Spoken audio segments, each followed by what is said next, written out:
con la doctora Liliana Arce. Ella es infectóloga, pediatra, incansable investigadora en la provincia de Misiones y hoy nos va a hablar de las infecciones respiratorias en niños. Mitos y verdades. ¿Cuáles son? Desde ya, gracias doctora, buenos días por estar acá, por acompañarnos en la primera entrevista del ciclo Conciencia.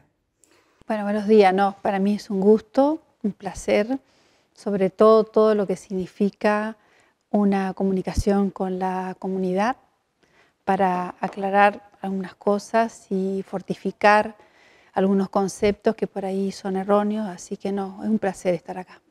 Justamente para ratificar o rectificar, bueno, hablamos de infecciones respiratorias. ¿Cuáles son las más comunes en Misiones y cuáles son las más graves? Aquellas por las cuales nos tenemos que preocupar los papis, ¿no? Los papis, los docentes, los adultos.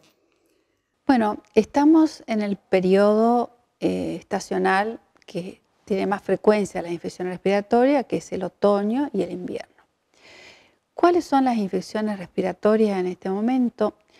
Y si no estuviera en este momento la pandemia del coronavirus, seguramente nuestros hospitales estarían saturados de la bronquiolitis, que es una enfermedad típica del lactante menor de 2 años, producida por un virus que se llama sincicial respiratorio, y dada la anatomía, o sea, los bronquiolos tan finitos que tienen los lactantes, hace que esos bronquiolos se inflamen y se obstruyan. Entonces son los chicos que vienen agitaditos, con tos, que no pueden comer, no pueden dormir y ahí se internan. Esta enfermedad casi siempre tiene una buena evolución, pero hay que tener muy en cuenta en todas las enfermedades respiratorias a los pacientes que tienen enfermedades de base. Muchas veces nosotros el paciente está en forma leve afectado, pero igual lo internamos. ¿Por qué? Porque es un cardiópata, es decir, enfermo del corazón, porque es un niño que nació prematuro, donde no desarrolló bien los pulmones, porque es un paciente que tiene una enfermedad respiratoria crónica, porque ya ha tenido una virosis y le ha dejado un daño que se llama EPOC, enfermedad pulmonar obstructiva crónica, porque es un chico que tiene bajas defensas, que ha nacido con alguna deficiencia de su inmunidad, o porque a veces el entorno social no es adecuado, no tenemos una madre con suficiente cultura y educación que nos comprenda, entonces vemos riesgo en ese niño en cuanto a los controles y por eso a veces lo internamos. Y generalmente los más vulnerables son los menores de 1 año, son en los que más tenemos el ojo y la atención. Es decir, hay niños que pueden tener EPOC, generalmente se asocia al EPOC a adultos, a fumadores. Los niños también pueden tener esta enfermedad, entonces. Sí, el EPOC es una enfermedad pulmonar obstructiva crónica, quiere decir que algo entró en el pulmón, produjo daño. En el adulto está asociado al tabaquismo, pero en los niños está asociado a infecciones virales que son infecciones virales muy graves, ¿no? Un paciente que entra, por ejemplo, con influenza y que ha producido un daño muy importante en los 2 pulmoncitos, probablemente salga de terapia intensiva con oxígeno dependencia, es decir, que va a vivir con oxígeno en su casa. Y esos son los pacientes de EPOC. O, por ejemplo, los que tienen la enfermedad fibroquística del páncreas, poco frecuente, pero es una enfermedad invalidante que va dañando los pulmones y produce eso. O a veces hay niños que nacen con los bronquios dilatados, que se llaman bronquiectasis, o hay enfermedades que dejan secuelas, por ejemplo, la coqueluche, por ejemplo, el sarampión. Son enfermedades, el adenovirus, son virus que entran dentro del pulmón y tienen esa capacidad destructiva de los alvéolos que deja después esa secuela, esa morbilidad en ese niñito que hace que sea muy vulnerable a cuando tenga una enfermedad por un virus, una bacteria, no la haga de forma leve, banal, sino la haga de forma grave. Por eso la importancia de averiguar los factores de riesgo siempre que atendemos a un niño con infecciones respiratorias.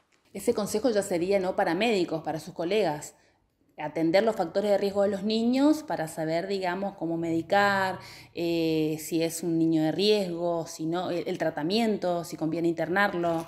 No, yo diría que es para la madre. A ver, si una mamá tiene un bebé o un niño con una cardiopatía congénita, es decir, que ha nacido con un problema cardíaco desde la panza o ha sido operado por eso, debe saber que cualquier infección viral, bacteriana, respiratoria, va a ser siempre tomada como grave.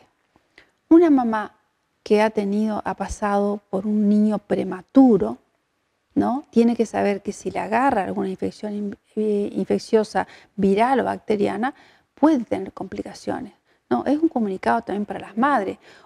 Hay una mamá que ya sabe que ha padecido, que ha estado en terapia su hijo por una enfermedad viral y que no ha salido del bien porque está yendo y viniendo a kinesiólogos, neumonólogos, pediatras. Esa mamá, ante un pequeño cuadro de fiebre resfriado, debe consultar. No debe consultar ya cuando el hijo está agitado, como decimos nosotros, la disnea. Debe consultar antes, porque es un chico que probablemente haga una forma rápidamente progresiva y haga una forma grave de la enfermedad. Si estamos hablando para las mamás también. Para las mamás también, para los padres, ¿no? Para que Para los tengan padres. esa responsabilidad. Sí, que tengan esa alerta. Doctora, usted dijo algo que asusta, hablando de alertas, ¿no? Para los padres, infección bacteriana. Sí. ¿Hay bacterias en las vías respiratorias que pueden causar la muerte a un niño? ¿Cuáles son? Bueno, sí hay bacterias.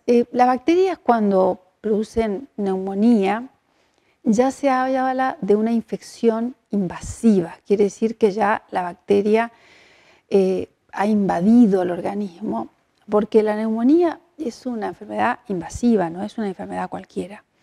Sí, hay bacterias que son, por ejemplo, la Bordetella pertussis, que produce la coqueluche, la tos convulsa más bien conocida, pero tiene vacuna. La vacuna que se hace a los 2, a los 4, a los 6 y a los 18 meses, que las mamás verán en su carnet que se llama la cuádruple, esa está evitando esta enfermedad. Y también a los 11 se hace otra que se llama DTA, que también es para la coqueluche. ¿Por qué? Una pregunta interesante. En el año 2011 se vio que hubo una reemergencia de la coqueluche. De golpe la coqueluche producía muchas muertes y muchas internaciones. Entonces lo que se revió en ese momento es que la vacuna que se colocaba en toda esta edad hasta los 18 meses y se reforzaba a los 6 años, no daba una inmunidad duradera, sino que duraba 10, 11 años. Es decir, que el adolescente joven era el reservorio de la coqueluche y el que transmitía a los lactantes y el que producía las enfermedades. Entonces se puso un refuerzo a los 11 años, se vacunó a las embarazadas con la DTA celular y si la embarazada no se había vacunado, se vacunaba en el puerperio. Se tomó todas esas medidas y fue muy bueno porque disminuyó muchísimo las internaciones y la mortalidad. Uno en cada enfermedad que ocurre ve, por ejemplo, cuántas muertes produce, cuántas internaciones, cuántas secuelas deja y en base a eso pone calendario de vacuna.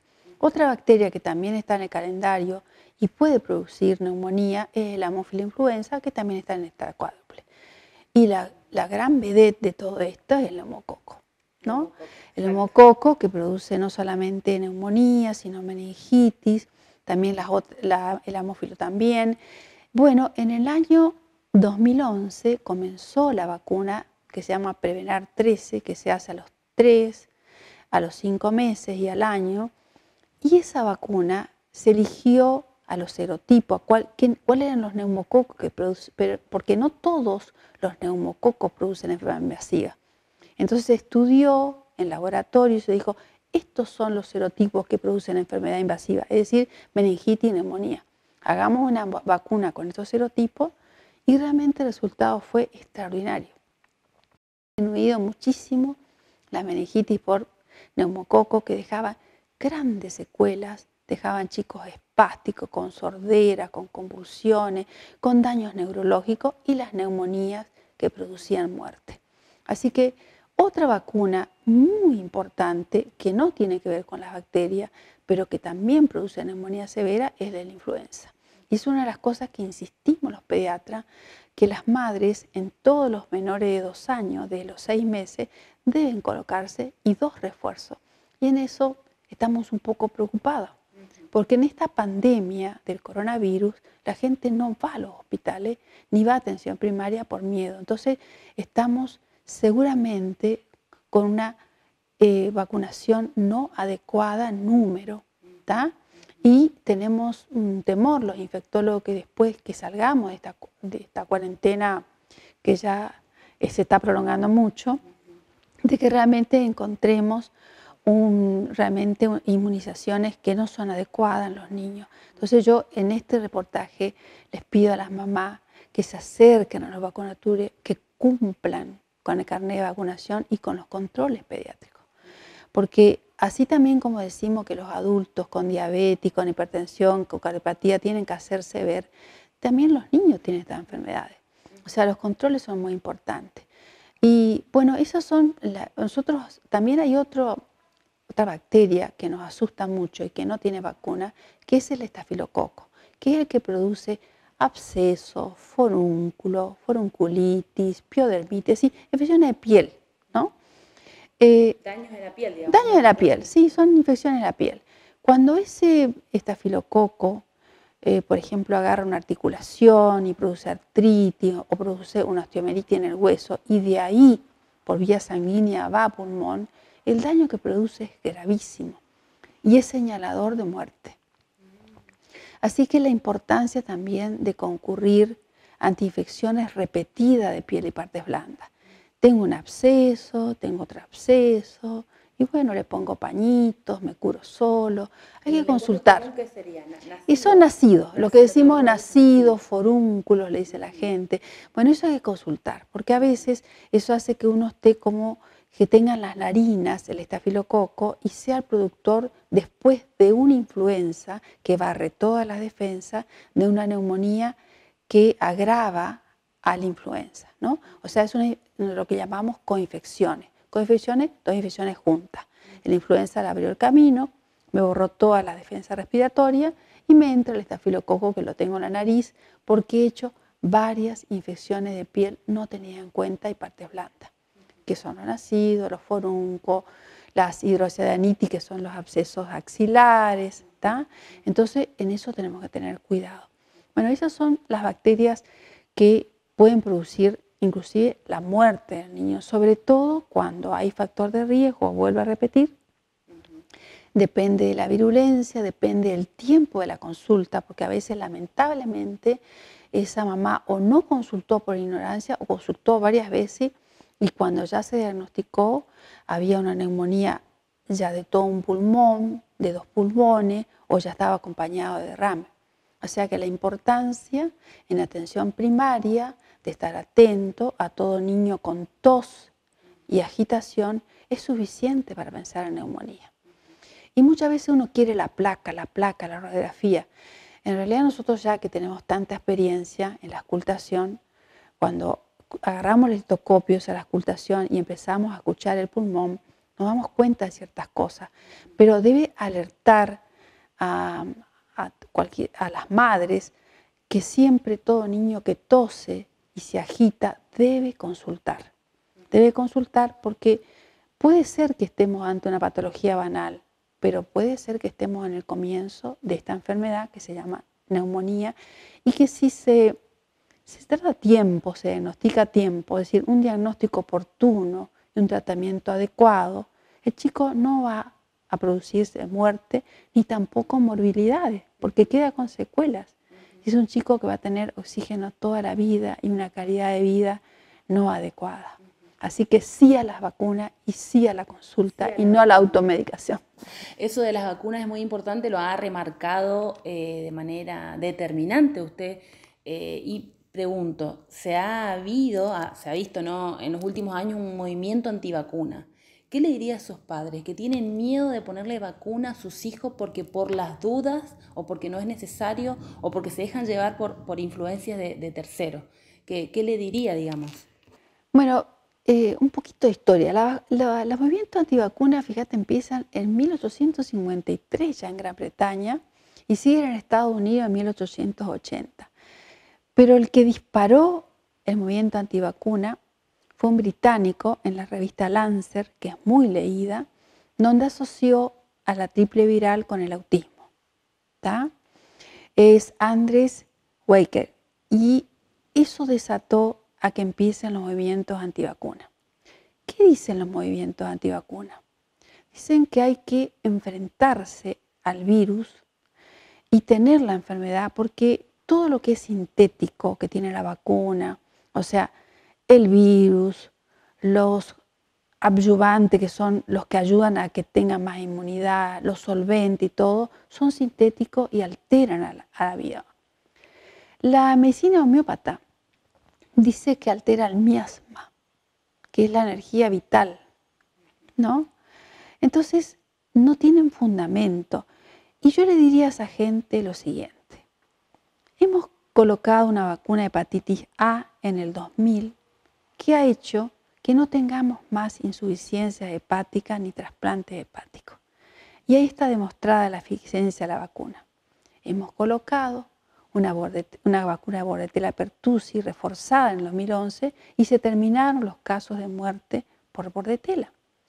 El último tétano fue en el 2007 en la provincia de Misiones por una embarazada que no se hizo la vacuna. ¿Tá?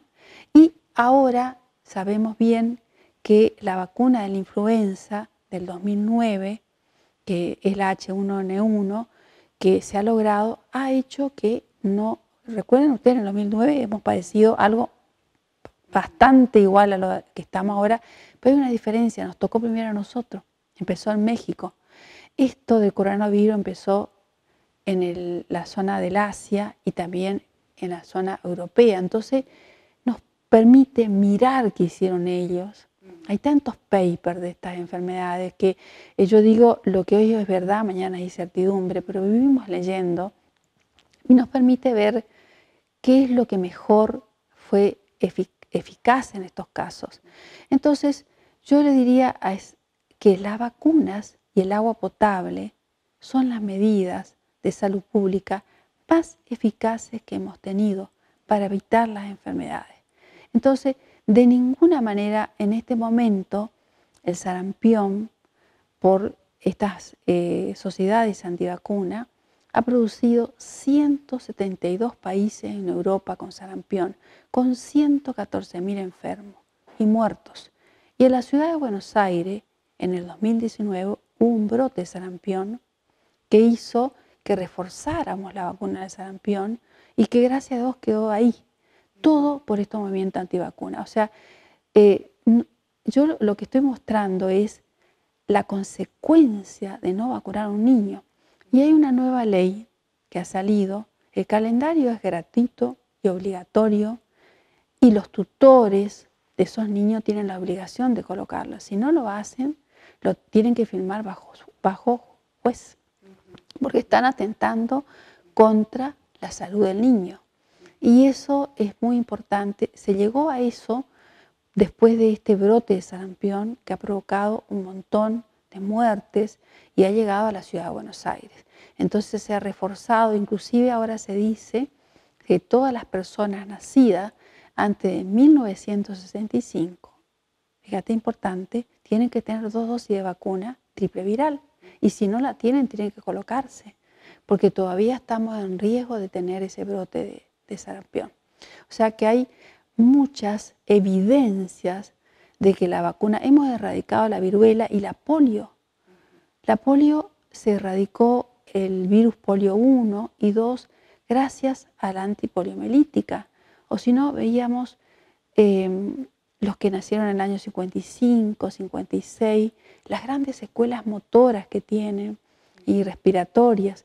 O sea, no tenemos que volver a eso, ¿no? O sea, que hay suficiente evidencia para saber que las vacunas son buenas, tienen sus efectos adversos, 1 en cada 1.000.000, ¿no?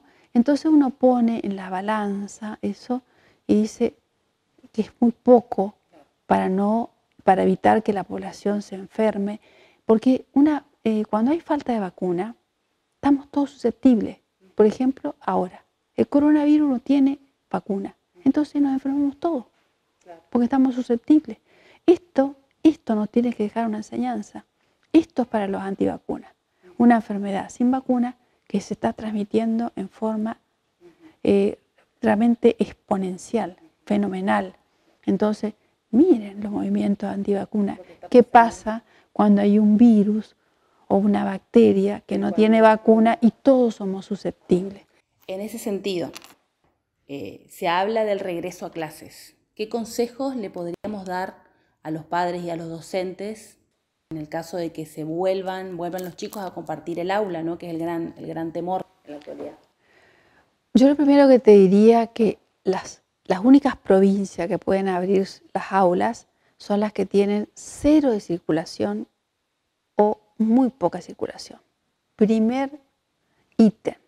Segundo, esto requiere un protocolo de sanidad hecho por Salud Pública y el Ministerio de Nación, donde hay que primero capacitar a los docentes.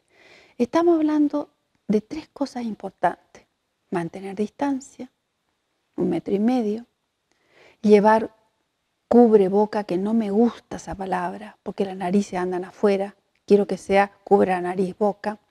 Y estamos hablando también de la higiene permanente de manos. Esas 3 cosas no debe faltar en una escuela. Entonces, esa escuela tiene que tener una superficie en metros cuadrados suficiente para mantener sus alumnos a 1,5 metros de distancia. Tiene que haber escalonamiento, es decir, un día va a 1 grado, otro día va a otro grado. Y recordemos algo muy importante: vamos a usar el transporte público. Y es donde esta enfermedad se transmite. Entonces también tiene que haber escalonamiento en los horarios. Es decir, tiene que ser un protocolo riguroso, diseñado con docente, gremios docentes, sanidad, infectólogos, científicos, donde no se le escape nada. Porque yo me imagino un niño de 6 años con un cubreboca que no, es imposible que no quiera convidar su alimento a su compañerito, es imposible que se deje ese cubreboca, que no se toque la nariz, es imposible que no abrace a su compañerito que no vio hace mucho tiempo. Entonces estamos sometiendo psicológicamente a los chicos a algo que no están preparados. Así que es una psicóloga también en ese equipo y una pedagoga. Yo no digo que no se reabran las escuelas porque los chicos necesitan salir, pero que se lo haga con la mayor prolijidad y con un equipo multidisciplinario que no deje un detalle sin revisar. Muchísimas gracias, doctora Arce, por estos minutos, por compartir con nosotros todo su conocimiento. No, gracias a ustedes, fue un placer estar acá.